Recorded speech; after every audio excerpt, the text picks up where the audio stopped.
excited for this. Go. We're live? Yep. Let's go. All right. Well, welcome to episode 5 of People Must Know. Yes, sir. And it's a good one because this is kind of the first time we really get to see Jesus with the apostles at the very start of Andrew and Simon's journey with him. And it's like they're just living life. Yep. So we are taking a bird's eye view of Jesus and his disciples living life. But beforehand, we actually start earlier in Jesus' childhood. Yep. And we know the story where Mary and Joseph lose him in Jerusalem, Whoa, photographic memory. but they don't know. Real quick, do you mind? What? You have a photographic memory. How? Okay, we watched the writer's room for this. How long ago? 3 or 4 days ago? Longer than that. Like I think it was a while. It's been a week. Okay. Wow. Okay. Okay. And we haven't gone over what we're going to talk about. Mm-hmm. We watched episode 6, Writer's Room Night tonight. We're bringing Knox on to leave that ship soon. Yep. And your brain went, and we haven't talked about it, and all of a sudden it remembers exactly what happened in episode 5. Through all the movies you've seen this week, all the episodes of Yellowstone you've seen this week, shout out to Yellowstone, by the way. True. This is John Dutton. I mean, I wish. But your brain just went and remembered exactly what had happened. True. That is That's cool. true. No, that's really cool. Thank you. All right, okay, so yeah, that's what happens at the beginning of this episode. Yep. And you have Joseph you have Mary who's looking for Jesus, Yep. and then Joseph is bringing Jesus Keep going. to his mom. Keep going. And we know how that goes. Yep. We've all been, I think that most people have been lost before, and having to see mom after you have either run away or have been lost can be a beautiful but also a very scary thing. This way. And Are you talking to me right now? I'm talking to all of us. I think you're talking to me, which I need this.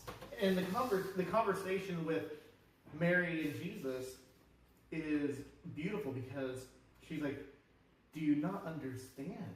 Like, we've been worried sick. Where were you?" And he's like, "I was doing what I was sent to do. Like, I was doing my father's business." Yep. And she's like, "Your father didn't know where you were." Yep. And he's like, "My Mom.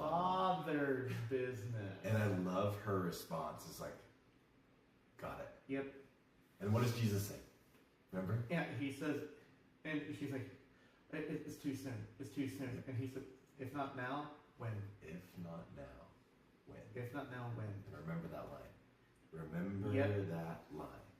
And whenever I was sitting there watching it, at least in my mind, there's so many really great things. There was once I heard a sermon that was about good, better, best. Okay, where was the sermon? It was given in like a general assembly for my own church. Okay. And the good, better, best it's one that I think about often. Oh. And with Jesus, he was doing the best thing. He was. He was not doing the better. He wasn't even doing the good. He was doing the best. That's great. And I was thinking in my life, like, golly, all those best things that I know I should be doing. Yep. If I wonder if I'm sitting on them, or if I'm like, or And if why would you be sitting on them? That's like in this case, like Christ was what, 12? Yeah, we know Yeah, he was he 12 when he was there, and he's like, well, he could have thought, hey, I should probably talk to my, I could do this. I could be doing work, which his dad probably had for him. Like, well, he got Joseph dad. But here's the thing: he got permission from his father, and he didn't need to get permission from anyone else because he already got it from his father. He already got it from his parent. That he needed to go and do this work. And we don't know what was said. We know it was probably something really important because Joseph was telling Mary, he's like, "You should have seen." And he was describing the scene where the rabbis and the Pharisees and the lawyers and the scribes were all with their mouths open, like, whoa. And I think in my own life, I'm like, golly, man, like, there's so many times I should be asking myself, if not now, when? And yet I'm not. But this is kind of the theme of episode 5 in general. Ooh, can I read one scripture of it? Yeah, please. So this is the part in the scripture, Luke 2, and our guide from the St. Leo's people are amazing. Luke 2, 41 to 52, the first thing I just looked at, and it said, and all that heard him were astonished at his understanding and answered. And when they saw him, they were amazed. And his mother said to him, Son, why hast thou thus dealt with us? Behold, thy father and I have sought thee sorrowing. And he said unto them, How is it that ye have sought me? Wist ye not that I must be about my father's business? And they understood not the saying which he spake unto them. I like that line. I like that line. Yep. And when he went down with them and came to Nazareth and was subject unto them, but his mother kept all these sayings in her heart. And Jesus increased in wisdom and stature and in favor with God and man. But I love that the people in the temple were astonished. Mm-hmm. But isn't that also kind of what happens when we have when we go about doing the best? Yes. When we're going about our Father's business. Yep. Sometimes it can astonish and amaze people. More often than not, it confuses you sometimes. That's true.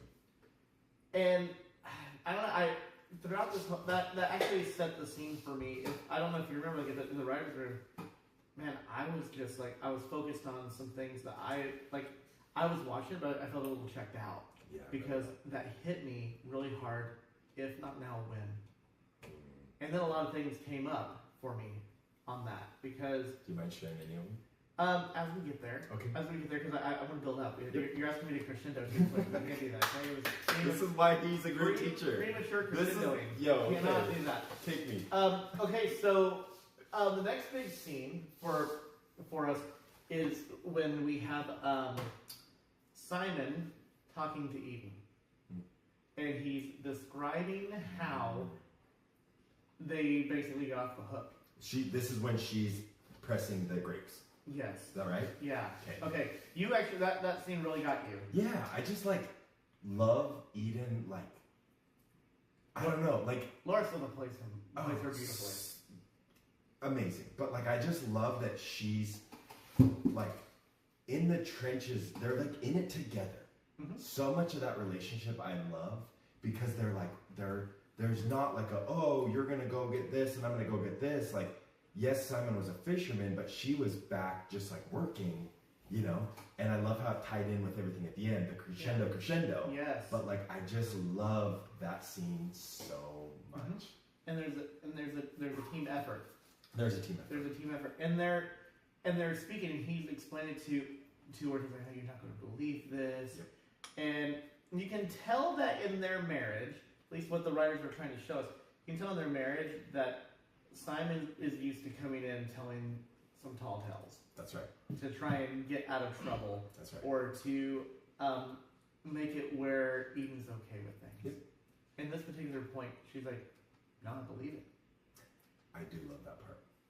And it's not even just that, but it's you and I are fine for you to go and follow him. Can we watch this part? Yeah. Can we just really quick, just for a minute? Yeah, please. It's gonna sound really good with volume. Okay, hopefully people can hear it. Here we go. Here he comes. So Simon walks up, sees her pressing grapes. Eden, we need to talk. So we're here. What have you heard? Nothing that makes sense.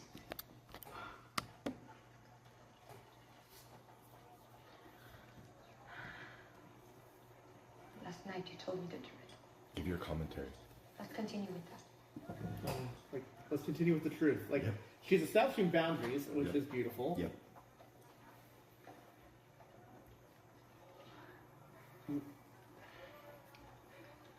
So, I worked for hours last night, and I couldn't even catch one fish the entire night.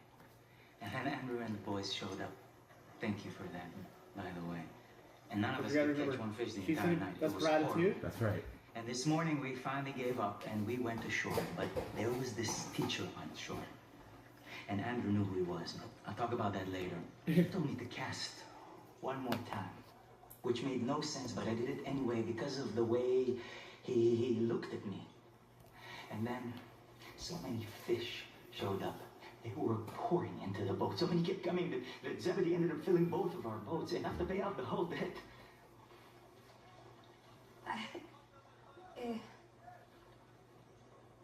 What? I know. Real quick, have you ever shared like a miracle with someone Yes. like that and they just can't quite understand it? But for me, I don't think that Eden is necessarily not understanding it. She's curious. I think because she does know Simon. Yep. And she can see through him. Yep. She knows that right now that he's being truthful and he's not, like, this isn't who Simon is. Like, Simon is a lot of things, and he's told, like, these grandiose stories, but it's not out of, like, the idea of lying. No. It's out of the idea of, like, make the story better. He tells the story like an old Jewish man. Yep. And here, like, he's being vulnerable and he's saying something that she knows he wouldn't follow. Yep. If it wasn't the truth, he wouldn't follow. Okay. And so for him to be this lit up about it, there's something to it. Yep. Well, this is hard to explain. More than what you just told me. You know, it's like the story of Elijah and Elisha. Will you teach me that story? Yes. Elisha was plowing with 12 yoke of oxen, and Elijah the prophet just walked up and threw his cloak over him. Right. A cloak to follow him. And without delay, Elisha slaughtered the oxen, burned the plow, and left everything behind. Yes. The teacher. Andrew told me, but I didn't believe him at first. He's in the side. I know it sounds. Oh, that's my favorite part. This is my favorite part. This is my favorite part. Nowhere. And the words he spoke, the one John told Andrew was the Lamb of God who takes away the sin of the world. It was him. And then he called me to follow him. And Andrew, James, and John to go where he goes and to learn from him. And he said that I wouldn't be a fisherman anymore, but that I would catch people instead. I don't even know what that means. But I'm sure what I saw. He's the one we've been waiting for all of our lives. And I want to quit fishing and leave the sea behind. Pause it. Your captain, take it. Oh, golly. There we go. Here he goes. Here comes Jared. Here comes Jared. This is the best. Golly. Braddock, hit this camera right here. Whenever Hit this camera. I mean, it hits like that right there was powerful. Like I want to pause right here. Like I think we don't even need to go further. He's the one we've been waiting for. Yeah.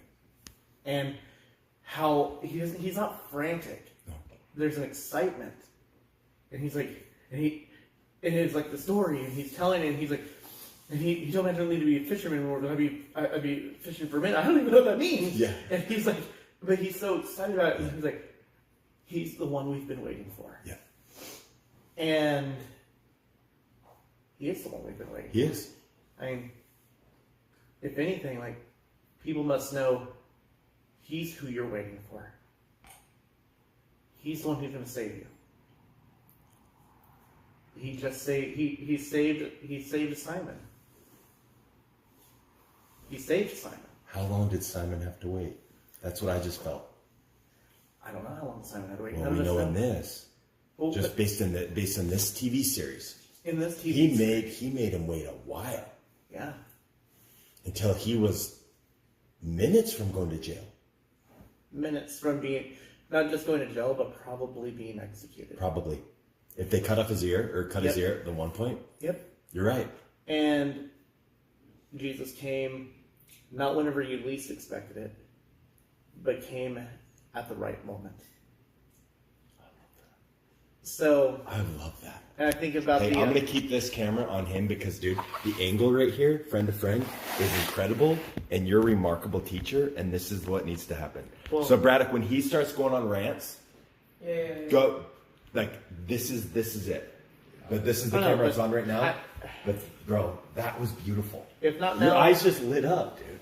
Well, and I go back to, I think about the very first, the last year of my marriage. Okay. was one where I was really, like, I was probably on my knees more than I was off my knees. I believe that.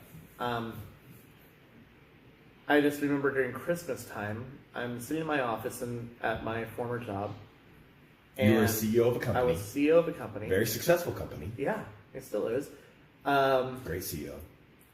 And I don't know, I'm just having like this hard time, and so I'm like, I'm just gonna do lunch. And it was whenever the Chosen Christmas special came out. The very first one. And the monologues were killing me in a good way. That's what this last Christmas episode did for me. And I'm watching them, and at the very end, there was somebody who was speaking who I hadn't recognized before because he's in season 2. We didn't. Now we know it's Philip. Okay. And My guy. and that part, I don't know how he describes Jesus' birth, nativity. So I'm sorry we're going there, but we have to go No, there. This is where the Spirit wants us to go. Yeah.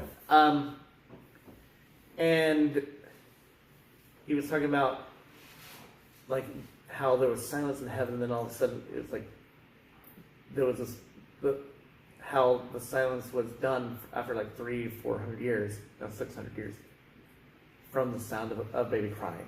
And he's like, I wish you could hear it. Oh wait, you can.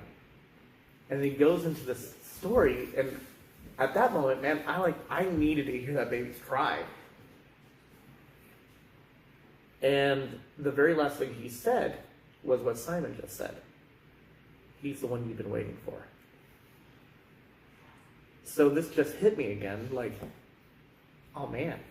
It was funny because I was kind of getting, I shared this with Jason, like I was having a lot of feelings about all that, like it kind of came back up while we were watching episode 5. That's right. And I didn't quite know that, like, I would be feeling this right now, like the answer would come now, talking about it during the podcast, but hey, you know what, this is where we are. Yeah, man, if not now, when? I guess today. Today. And yeah, he's the one you've been waiting for. And since I understand Simon, I understand him so much. You do. How long he had to wait. How he was out of options. And it's sad. Like, it's sad that people have to get there sometimes. Yep.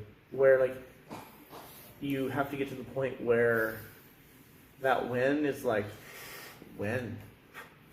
I don't even know anymore. So, it's cool that he said that line right there. I didn't even catch it during the episode. But he's the one we've been waiting for. And he's the one you can wait on and will always be there. It just takes the hardest part in my journey, is just waiting on the Lord. Oh yeah. It's so hard. And remember, like the scripture says, and those who wait upon the Lord shall renew their strength. But it doesn't say how long you have to wait. No, it doesn't. And it doesn't even say like your strength won't fail you before you renew your strength. That's right. In fact, I would assume that your strength is completely depleted before he renews it again. What happened this week? I'm not like. Do you mind if we just do a little quick turn? Oh, I think this. Nope. Turn this real quick. What happened this week? Remember when I freaked out on our producer? I had my moment, and you had to come in the room. Yeah. And I cried. Yeah. I was done. I was done, dude. I have been praying, like when you talk about praying on your knees more than you have been, that's been me. I've been praying and praying and praying and praying, and I've been on a job hunt. Remember, my goal in Texas is find a job, a place to live, and then find a girl. And it's Lauren Daigle. And it's Lauren Daigle. Yeah. She watching? Brad? Okay, is she on? Oh, yeah. Hi, LD. I see her. There she is. Okay.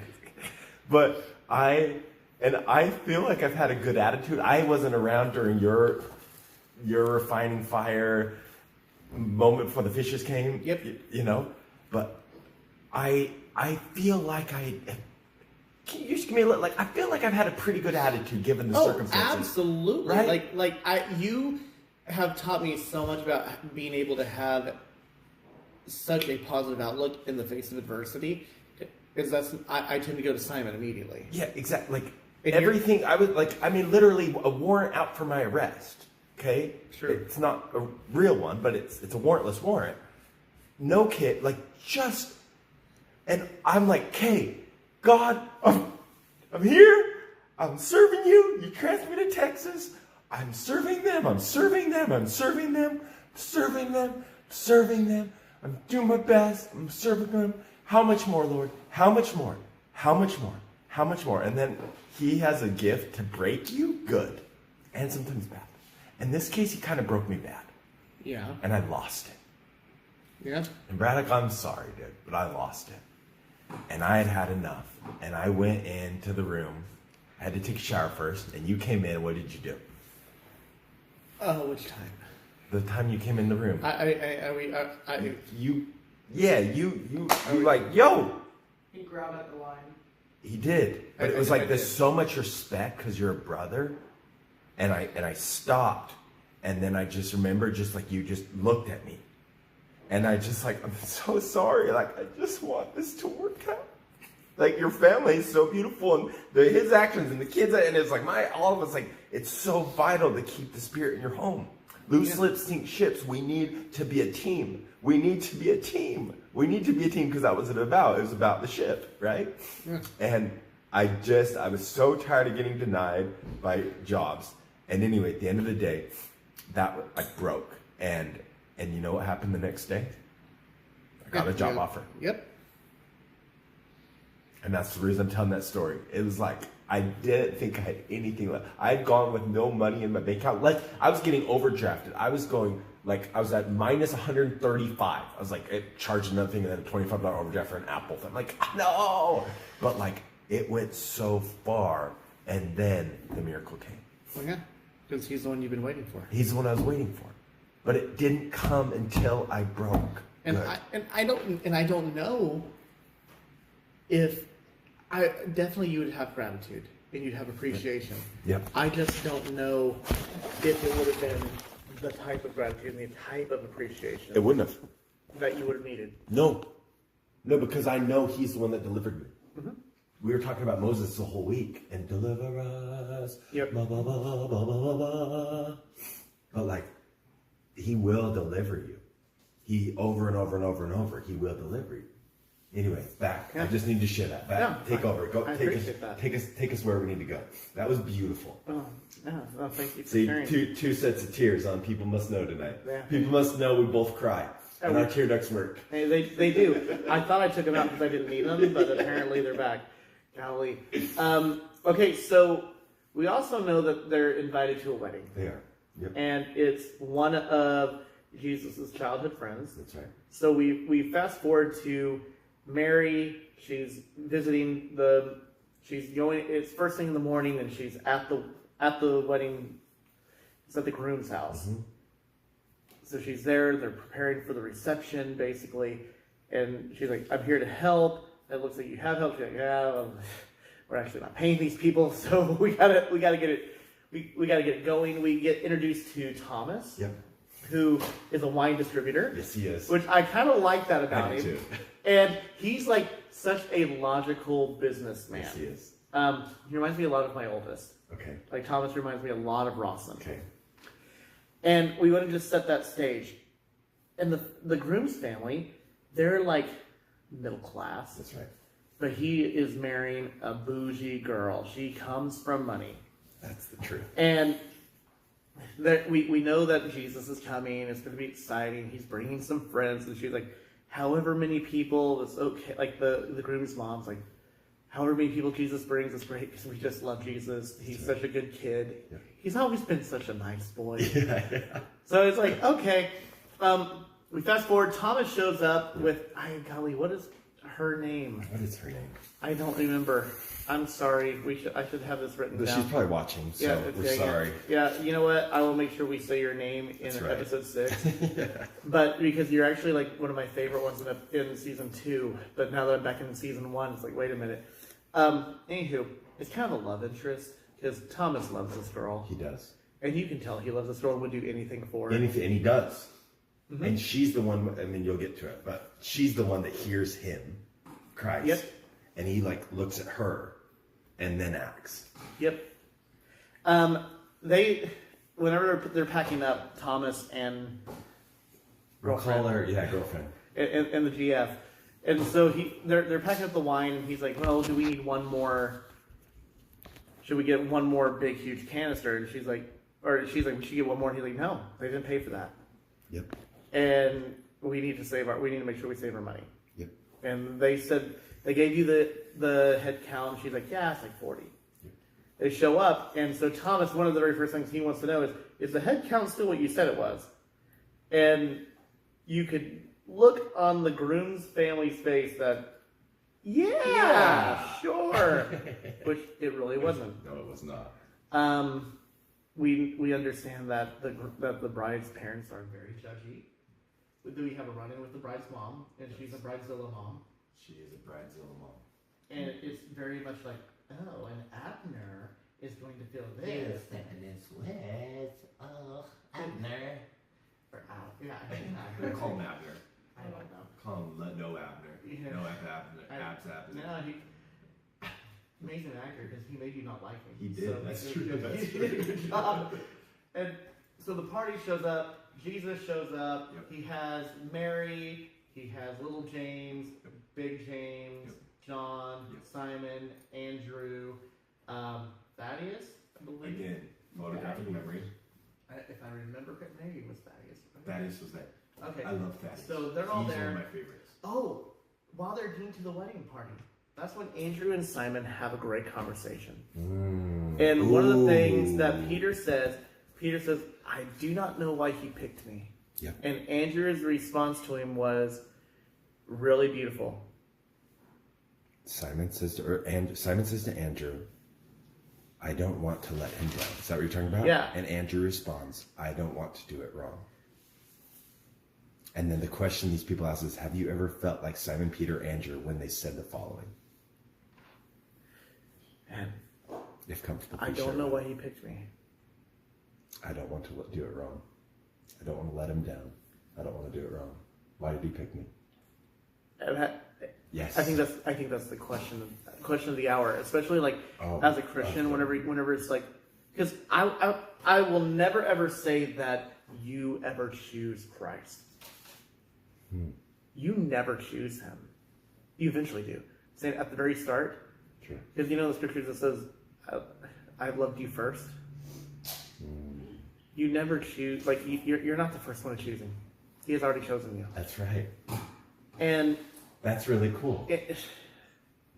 it's kind of you're kind of awestruck when you think about that. Yeah. Like what Simon says is true. I don't know why he picked me. And it's not thinking you're good enough. E.P. Braddock. Do you ever feel like you're not good enough? All the time. And how do you get through that? Support friends mostly. And I don't know. Okay, support. Okay, explain that for me. I like that. Support friends. Like how you can think you're not good enough. For me, it's specifically like football. Like like I'm good at catching and stuff, but like weightlifting, like I'm not like the top of the grade, or I don't even think I'm top 5. So, like, I don't know. I think for me, I feel like I'm like always not good enough in that subject, and I just like to like look at the people below me and go like, they probably feel the same way as me, and I pick them up, and then the people above me pick me up too, and it's just we all kind of having each other's back. That's what it's about, being our brothers keepers. Yeah, Right? absolutely. Help each other. You picked me up. In there, man. You did. I don't know if you know that. You picked me up. I needed, because you're really good with business. You're very good with a lot of things that I'm not right now. I've lost my confidence. I've lost who I am. And like, it was like, yo, like, you're going to get this. I remember you're just like, you're going to get this. Like, it was just, okay, it's coming. And sometimes that's all we need. Just like, you're enough. Yep. You're going to get this. You're enough. Instead of the other way of like, and that's a lot of the culture. It's like, that's what I love about high school culture. And I remember It's just like you just it's like it's best man to the top, king of the mountain. Yeah. And it's like let's just all be at the top. And I guess Simon asked that question at the actual feast. Yeah. Whenever he said, "I don't want to do this wrong," Yeah. or why did he pick me?" And then on the way there, that's whenever he's like, "I don't want to let him down," Yeah. and that's when Andrew answered, "I don't want to do it wrong." That's right. We're inevitably not going to do it right. True. That's a humbling thought. We're inevitably not going to do it right. We are inevitably going to fail. That's in immature. many ways. I'm an inevitable failure. Yeah. And he calls us anyway. Yep. And because he loved us first. Yep. He chose us anyway. In fact, he chose us because of that. He chose us because we're such a failure. Because he wants us to learn, because the best way to learn is how? By failing. By failing and by teaching. Yep. And being called and dropped in the deep end. Mm-hmm. You can get, remember like trying to learn a language or like a gospel or whatever it may be in school and it's just like, it isn't until you get put into the actual field that it starts to click. Yep. And they're having you can tell like the apostles are in their fields, especially like Simon and Andrew, but they're also at this wedding party. Yeah. And they're having a lot of fun. Yes, and they are. Jesus is in there, and if you remember the episode, he gravitates to the kids. He's like at the kids' table, and they're having fun. They are making fun of Andrew not being able to dance. Yeah. And it's just it's fun to see Jesus like teasing, Yep. and they're like, "Well, can't you help him dance?" He's like, "There's some things even I can't do." And that was like, wow, that was great. And as they're going, and what's her face comes in to Thomas, and she's like, "We got a problem." Yep. I've counted, and there's way more than 40. Yep. And he's like, Okay, yeah. and he's like, count again. And she's like, even if I count again and I'm off by 10, Yep. it's still like we're off by 50. Yeah, it's like 80. And he's like, okay. And Thomas logically processes it, and he's like, okay. And he's telling the servers, this is what you need to do. Yep. Pour like this, give them half the. Yep. And it gets to the point where it's done. There is no more. Yep. And There's there's more. nothing left. Nothing. And Thomas is Interesting it took that Yes. far. Thomas is like, this vineyard is going to get a bad name. Yep. She's going to be ruined. Her family's going to be ruined. And he's trying to come up with something. And the mother of the groom is there, and she's like, oh my gosh, she's freaking out.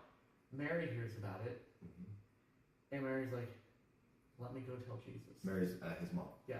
Mother Mary. Mother Mary is like, let me go tell Jesus. Yeah. And Jesus is just having a party. He's having a great He's time. over there dancing. Yep. And she's Yep. like, son, I need to speak to you. He's like, okay, yeah. And she tells him the story. He's like, oh yeah, that sucks. Yeah. Like, okay. And then she's like, is there anything you can do to help? And he's like, it's not my time. Yeah. And he's like, it's not my time. And then Boom. she quotes to him back the same thing. If not now, when? And he just pauses. Yeah, he pauses and he has to think, like, yeah, you're right. Which actually, like, to me, brought a lot of comfort. I agree. Because I'm like, oh, maybe there was sometimes that Jesus even had to take a pause and feel that same thing I do about if not now, when. Well, he had to feel everything we've had to feel to understand us fully. So he had to. Yeah. That's what I like about that. That's I your think what you buddies feel in that. lifting. That's like your buddies lifting you up and like telling you to stop. Because they've probably felt that. And exactly. Boom. And he also knows that the moment that he begins, it's a countdown to the big crescendo for him. It is. It's the countdown to the big dance. Yeah. And Yeah. right Because now, there's a lot of people there. yeah, and right now he's having the time of his life. He's having Yes. fun. He's dancing. He's That's right. laughing. And all of a sudden, his mom's like, "Right now's the time. Yeah. At a party, you need to do a parlor trick. Yeah. Essentially, it's a parlor trick. It's Yeah. you're turning water into wine. Yeah. She doesn't know how he's going to do it yet. He walks in, and he's like, "You have to do exactly what I said." Yeah. And tell me the part about stone. Did you understand that part? I didn't. When he's like relating about stone, like, and they're like, what is it with stone? And then Thaddeus is also talking about stone to marry. Do you remember that part? Oh yeah. There's something about stone that we were supposed to learn. I did not learn it. I didn't learn it either. Okay. Okay. Now I'm like, okay, I need to go back. Yeah. And it's like the type of water they have to get, and girlfriend is there, and she's like, Thomas is like, wait, hold on, guys. Yeah. I've never seen anything like this before. It's not going to work. Who's this guy? And I like how he's like, everybody out. Yeah. I did like that part. Everybody out. It wasn't it wasn't going to be a show. No. It was just going to be a conversation between him and his dad. Yep. And how many times in our life, when we're desperate and we need to do something, do we go, okay, I need some time alone. I saw you write that on your sheet. Something about being alone. Do you know that? Like I took a picture of your whiteboards where you and Knox wrote, and yours was about like alone time.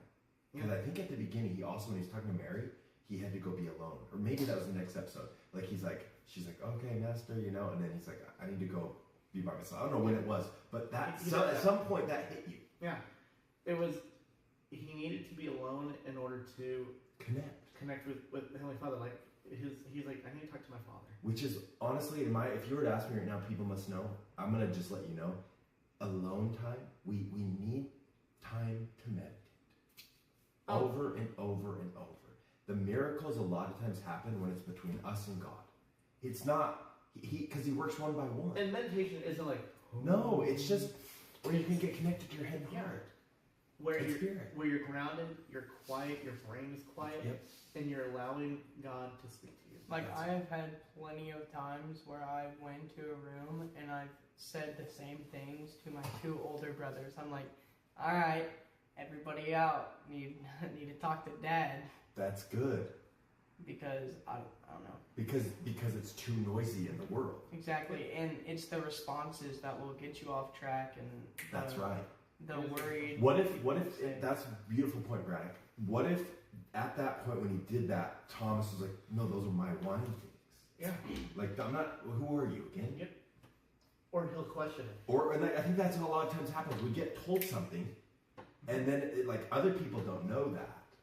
Yep. Right. Like today, for example, I took a nap, woke up, and the Spirit was like, yo, set up for the podcast tonight. And I laid there and I was like, I'm tired. I was like, told me again, set up for the podcast tonight. And I came out and I started to, and they wanted to play football. Yeah. And I wanted to play football as well. Yeah. But it was like, Which is funny because I was at the store and I called and I said, hey, tell Jason that we're going to do the podcast and let's set it up tonight. And Rawson was like, hey, Jason wants to know if you're, oh, you already said that. And I'm like, well, tell him, let's set it up. He's already setting it up. I'm like, cool. Because I've been thinking about it. Yeah. But I had a moment finally where it was quiet. That's right.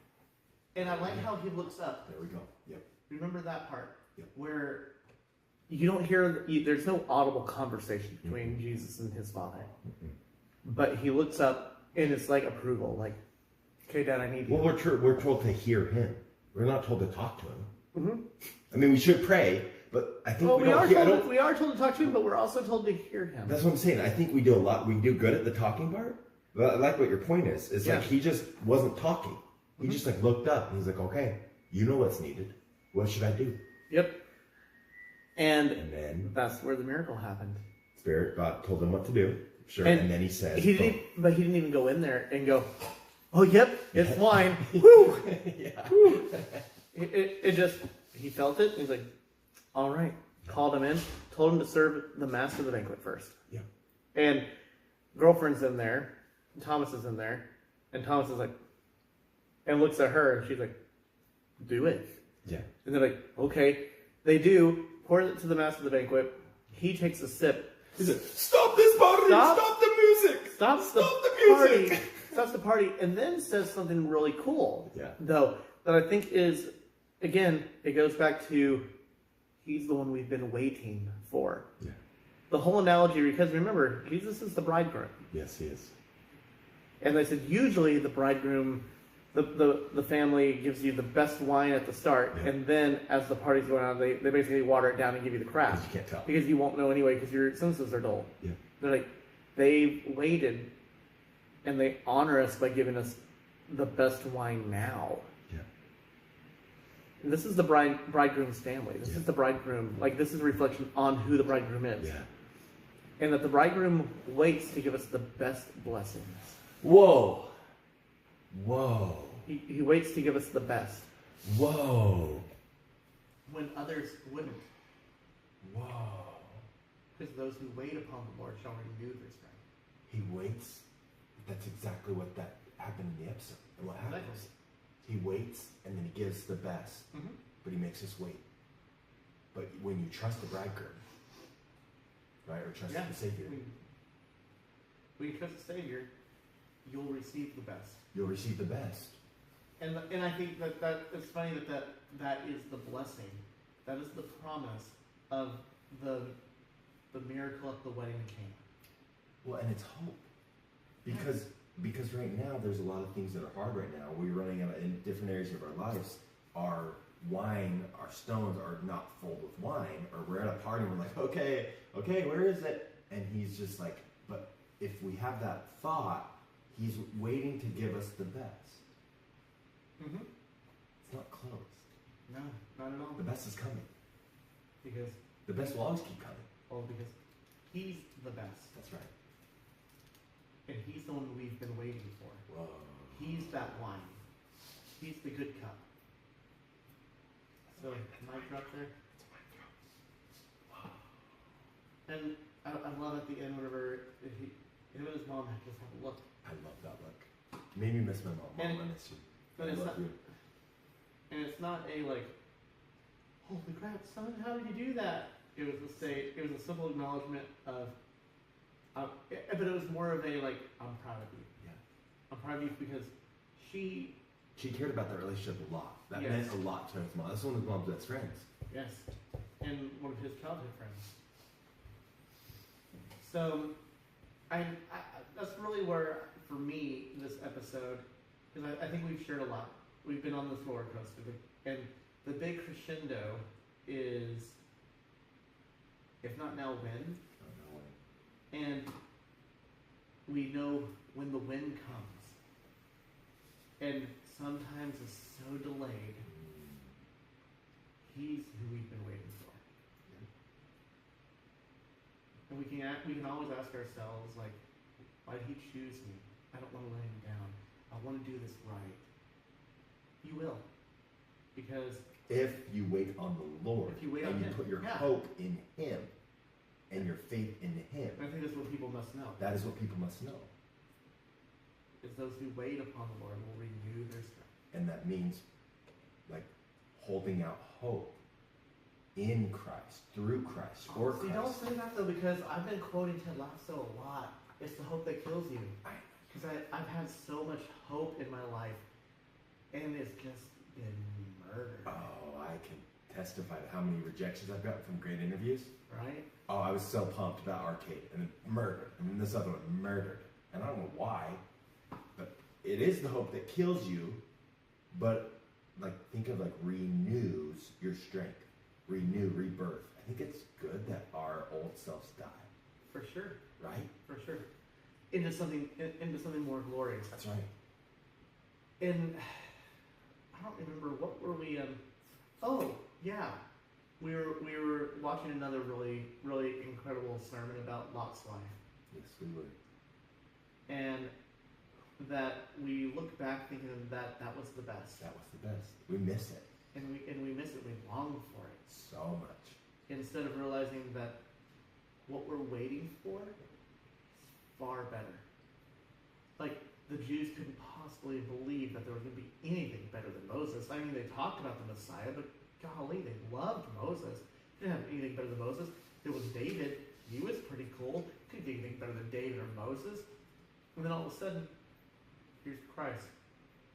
He's the one they've been waiting for. So, even though sometimes I don't want to renew my hope or to wait, I'm tired. You put your waiting through Him, on Him. That's the hard part. It's the hardest. But I His faith. do know when I do that I will be blessed. And you have, right? kicking and screaming. But here's the thing: the Lord never said you couldn't. No, he didn't. He never said you couldn't kick No. and scream. And so often Christians like to go, well, look at Job. Have the patience of Job. Job had no patience. If you read through it, Job was complaining at one side to the other. Dare I say, children, cover your ears. He bitched. Yeah. Like, that's what he did. Yeah. That's who Job was. And finally, I love at the very end, was it Job 38? I think it's Job 38, where Jesus is like, or Jehovah's like, are we done yet? Like, if you're ready to listen, I'll tell you why everything's going on, but you gotta shut up. Well, I mean, I don't blame him on that part. His kids died. His Oh yeah, he was a country song before a country song existed. Yeah. Like, But what was God's goal with Job and with Simon and with Thomas in this scenario, or with every apostle, every one of us? What's the goal? I think the goal is to make you better than you were. Yeah, and he can work through us when we have a broken heart and contrite spirit. He can't. It's when we have pride. We listened to it on the way home today, the Mere Christianity about pride. Oh yeah, C.S. Lewis. C.S. Lewis. But it's like he can't work through us when we have pride. No, He can't. He can't. He can't. So he has to break us good. Breaking bad, breaking good. He has to break us good, because I told Knox that day with everything he's going through. He's like, oh, I'm broken. And I was like, now the light can get it. That's very true. It is, That's right? very true.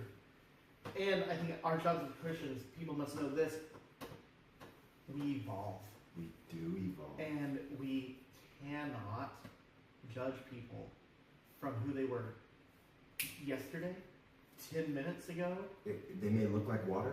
They might turn into wine. Yeah, and we don't know. Christ can make that transformation, right? And our job isn't to go over there and go, is this water or wine yet? Is this good wine or bad wine? I was having this conversation with a friend last night. Okay. That is like, a good tree cannot bring forth corrupt fruit. Mm, Christ says that. true. And by their fruits you shall know them. That's true. If somebody's fruit is changing, can't call them corrupt anymore. No, you can't. And if somebody's fruit, again, like on the vice versa, if somebody's fruit has changed and it's a corrupt fruit, And what are the fruits of the Spirit? love, joy, peace, long-suffering, gentleness. And those are the fruits that we can judge them by. Yeah. Do they have those fruits? Yep. And that's how we can know if it's a good fruit or a bad fruit.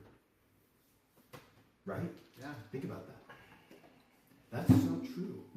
That is so, and I listened to another sermon once about, like, I think Isaiah talks about it or something, where like he cuts down the tree. Sometimes we as people, or do have to sometimes cut down. You hewn the tree. That's the word. Hewn the tree. So that, and the tree might be like, no, what are you doing to me? I was doing But if the it was other thing. poison, Yep. you're actually helping it. Yeah. By cutting it down. And will grow bigger and better and more beautiful. And so a lot of times people think like you're being mean or you're not. It's like, no, I actually love you so much. We have to restart this. And And it Christ doesn't- might need to restart as well. What were you saying, Braddock? It doesn't know, like, you don't know until, like, you become bigger and stronger, and then you come back, and you just need to have an open mindset. But that healing can also like knock us back to reality. And I'm not going to go like our conversation that we had that night. Yes. If you were a fly on the wall and you didn't know our relationship, you would be like, Carrie was being so mean to him, and it was like I came at you at love. It was. And you came at me, but I needed that. Mhm. I needed that. It was let's start over. Yeah. Because you were kind of in a mind screw. And I could tell you were in a mind screw. So it's like You needed to grab me and like literally like, yo, hey, it's my house. And I was like, it was. That was true. And I was like, true. And that, you know how much I respect like master of the Yep. house. There has to be a captain of a ship. If there's two captains that try to take over a plane or a pilot, it doesn't work. And as soon as you said it, that was a truth that I remembered, and I stopped talking. Because I was not, my brain is not in a good place. But And- I was broken. but then it was level headed after that. Yeah, But we have to remember who's the captain of our soul. that's It's right. Christ. It's Christ. And there are some times when we're riding high. Jesus. Keep going. Oh, I hate that song. You know, I'm going to write a book one day that says, this This is the book. Jesus, I let Jesus take the wheel and he put me in the ditch. That's my book. Thank you, Carrie. By the way, she watching? Yeah. Oh, she's watching. Carrie What's loves up? Yeah, So, one with 100 followers. But if you think about it, he's the captain of our soul. That's right. And sometimes when we're riding high and we're like, woohoo, life is so great, and we're riding that. I like to call it the pride roller coaster. We're riding because I love that roller coaster. It's my favorite roller coaster because I'm like, my Pride roller coaster is way better than your Pride roller coaster. Mine is wonderful until I start on that downhill slope when I'm like, never mind, get off of it. And Jesus is like, oh, now you want to listen. Yeah. If you're willing to listen, I'll stop the ride. Yep. And at the very, very end, then, just like that, he has to yell at us. Yep. And when I say yell, I mean, it's that humility part. Allow things to happen until that very last second, like with Peter, or Simon, but we all know it's Peter. Yeah. Just like with Simon, just like with the wine with Thomas. We're about to start talking about with Matthew, with Mary Magdalene. Yep. He gets us to these points where it's like, okay, now what? There's nothing else. And he's like, cool. Just remember, I'm the captain. That's on me. Look up, child. Thank you, Lauren. So, to wrap it up, Hey. we talked about it. People must know that he's the one we've been waiting for. Yeah. And I think I just leave it at that. We've talked about what that means, but people must know that he's the one we've been waiting for. Yep, that's it. And in this episode, it's time just came.